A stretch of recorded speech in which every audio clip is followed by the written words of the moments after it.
I'm Megan Taylor. I'm a Diamond Beachbody coach, and I am here to offer you the top 21 tips for success with 21 Day Fix. So I've done a lot of research, and I myself am doing it, and I've come up with these 21 tips for success.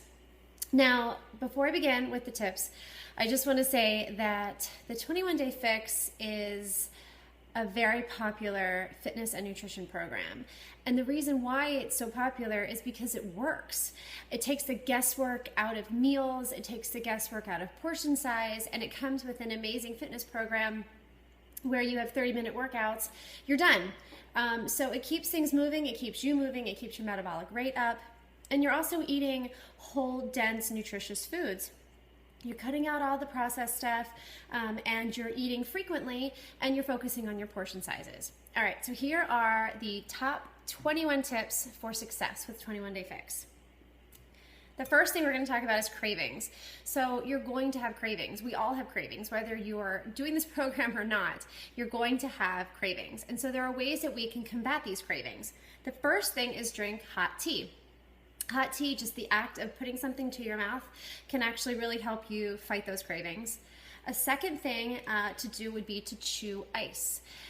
I know that can be maybe a little annoying for people, but chewing ice does take away those cravings of just having something in your mouth and chewing, which leads me to my next tip, which is chewing gum. So if you have gum nearby, this is my kid's Sour Patch gum. I keep it on the windowsill. If I feel super hungry, I'll just pop one of these in my mouth, and it just helps to get my mind off of the fact that, I want to wolf down a cupcake or something. So the next thing would be to drink a big glass of water. And I've also found that using a straw helps too. It helps it to go down easier.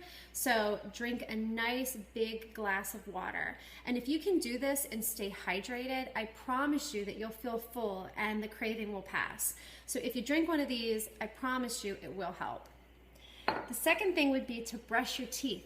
So my really good friend Melinda came up with this idea. I'd never heard of it before. And so she decides to brush her teeth in the early evening after she's had her Shake-O, and that way she's done for the rest of the night. She's not tempted to cave into those cravings. So brushing your teeth, getting your mouth all nice and clean, you don't want to have to go through the process of doing that over again. It actually works. Okay, making treats. So let's say you do want to cave in and you want to make a treat or two. So I have the Extreme book. I'm doing 21 Day Fix Extreme, and so if you go to page 69, there are some great treats. It starts at 69, sorry, and it gives you all kinds of really great recipes. My favorite that I make often would be Shakeology balls, and the thing with these treats is that you can't just leave them in plain view right in the front shelf when you open up the refrigerator and you just grab 20 and you wolf them down. So the key with making treats is to be smart about the treats. So what I'll do is I will take maybe 3 Shake-O balls, put them in Ziploc bags, and then store them in the back of the refrigerator. So I know that when I feel that craving, I have to go searching through the fridge, go searching through that shelf, find the one Ziploc bag that has 3 Shake-O balls, and I take it out and I eat it. And that will help me. If I have a big plate of Shake-O balls or a big plate of Shake-O brownies, I'm going to wolf them down. I think my self-control is not that great. So you can make your treats, but plan to only eat a small portion of them and individually bag them and store them in the back of the fridge. Okay. Next thing would be giving yourself little indulgences. So, every once in a while, if you feel up to it, have a little bit of skim milk in your coffee or a little bit of honey in your tea. These are the little tiny small treats that we do every day to help us feel as though we are, getting a treat every once in a while. Because when you go through this program, if you restrict yourself for anything and everything, it's not going to be fun and you're not going to stick with it.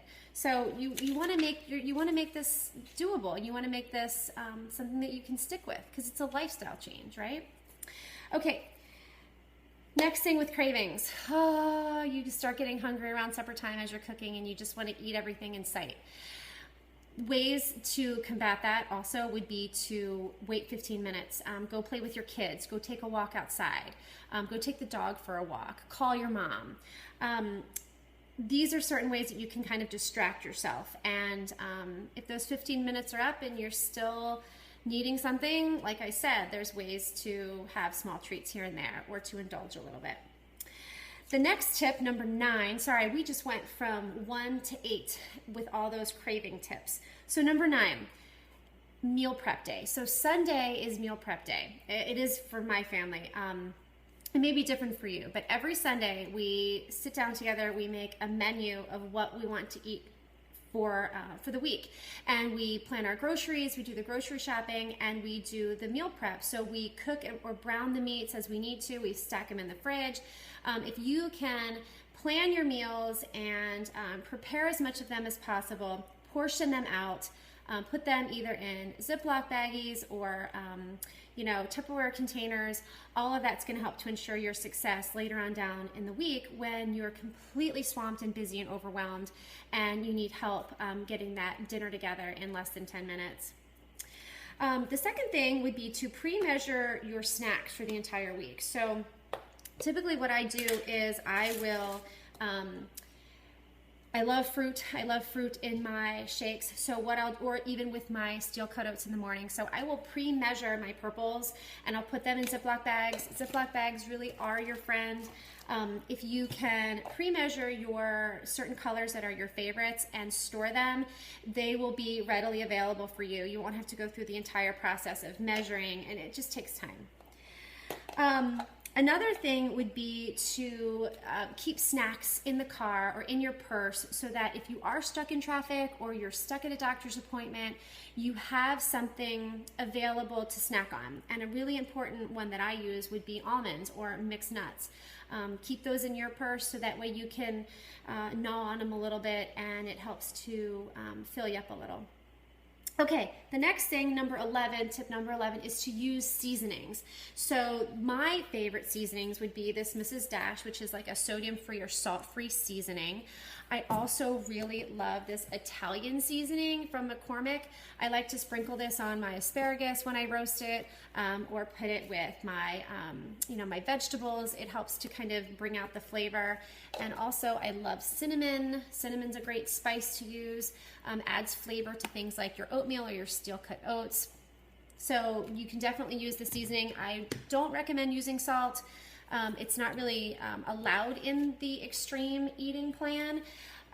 So you can find ways around it with different spices. Also Tabasco, garlic, any of those would be great. And also there are seasoning ideas on page 30 of the Extreme book. So on page 30, it gives you seasoning mixes, things that you can make like an all-purpose seasoning or a smoky southwestern seasoning or Mediterranean seasoning. So all of these kind of combine to have a nice tasty addition to vegetables, meat, whichever. Okay, my 12th tip would be to dump the junk. Clean out your pantry. I promise you, if there is a donut over there or you know that there's candy in the pantry, you're going to be at your weakest moment and you're going to grab it and you're going to eat it. The best thing to do is to get rid of all the junk before you even start this program, because if it's there, it will tempt you. I promise you it will call your name. So do your best to dump the junk. Number 13, freeze fruit for your Shakeology and also drink your Shakeo every day. So I like to freeze things like blackberries, strawberries. I pre-measure out exactly how much I'll need in my shake every day, and I just put it in the freezer in a Ziploc bag, and that way I know, all right, when I make my Shakeo, I'm gonna add this. It's equivalent to a purple or a purple and a half in this case, and you're good to go. And enough cannot be said about this. This is my Shakeology, it's chocolate, it's my favorite. Who wouldn't want to drink a chocolate shake every day? I'll never know. But anyway, Shakeology, super dense nutrition, once a day. I promise you, if you use it either as a snack or meal replacement, you're going to see results. It's whole dense nutrition. Everything your body needs in a day. All right, number 15. When you look at your book, it's going to give you foods that are for each color. So for example, it will give you sample foods to eat in your yellow. It'll give you sample foods to eat in your blue. All of these things are listed according to importance. So I want you guys to focus on the list.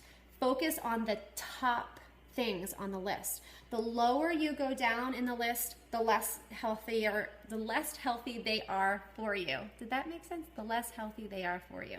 So focus on the top. These are the most vitamin dense, vitamin rich foods that Autumn approves. So focus on the top of your list and avoid what's near the bottom.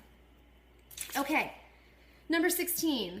Divide and savor your favorites. This kind of goes into when I talked about freezing my fruit. If you love your purple and you want it for breakfast, you can split it up. You don't necessarily have to have one purple for breakfast. Split it up, do a half a purple, and then maybe mid-morning, if you want to have the rest of your purple, you can do that. So divide and savor. All right, if you want to be super successful with this program, I'm going to give you 3 major tips. Number 1, avoid the teaspoons. Remember, your teaspoons are your additions. Number 2, don't drink the wine. Don't drink the wine. I can't believe I said that. And don't make the treats. If you want to get awesome results with this program, do those 3 things in addition to everything else I just said, but avoid the teaspoons, avoid the wine, and avoid the treats. Okay, another really good tip is to add a green of spinach to your shake every day. You won't taste it, and you actually get a whole green in your body as your day is going. And you didn't even have to nosh on it. You can just grind it, put it in, or not even, dump a whole thing of green in your blender, blend it up, and taste it. And you're gonna love it, and you're not even gonna taste the green. And I know people do this with kale too. Okay. Number 19, practice mindful eating. I watch my kids eat and they just inhale it. They inhale it, they wolf it down. They don't take a second and actually just chew their food, taste it, and then swallow it. So they just go through this process. I think that as we get older, we're guilty of it too. We just inhale a whole bag of chips while we're watching a show, and we don't even realize we're doing it because it's just this kind of mindless eating. So if you actually sit down and you have a meal and you taste it and you slow down and you actually eat it and enjoy it, it will help you to feel more full, and it'll help you to really enjoy what you're eating and practice that mindful eating part of what a meal is. Okay, number 20, we're almost done. No yellows or purples after around 7 or 7:30. Close the kitchen. No more yellows, no more purples after 7:30. And I also kind of have this mnemonic or saying that I like to tell myself at night is I ate nothing after 8. So really, you don't want to eat anything after 8 o'clock. And really avoid these as early as you can in the evening because it's just going to hang around. And last but not least, tip number 21. This is kind of a multifaceted tip. 1, talk to your coach. Stay connected with them. If you have questions, if you have concerns, go to your coach. Also, get involved in your challenge groups or your fitness accountability groups. These groups are here for you. They are meant to be a source of support and encouragement. And so if you can, share your ideas, share your concerns, share your victories, all these things, that's what a fitness accountability group is all about. So utilize your groups and utilize your coach. And no question is too silly, and there's no such thing as a stupid question. And last but not least, remember your why. And this goes with anything and everything that we say as a coach, because that's what's going to get you up out of the morning at 5 o'clock, get you up out of bed in the morning at 5 o'clock to push play. That's what's going to keep you strong when those temptations hit. Remember your why. And I remember when I first started, I actually had my before pictures. I was very newly postpartum after my 3rd baby and just didn't recognize myself and needed help. So I actually posted my before pictures, which were actually current pictures then, but I posted them on the fridge, I posted them on the pantry, I posted them everywhere so I could remind myself why I was doing this, why I wanted to make a change. So whatever your why is, that's what you need to focus on because that's what's gonna help you to survive. So I hope that helps and good luck. Bye.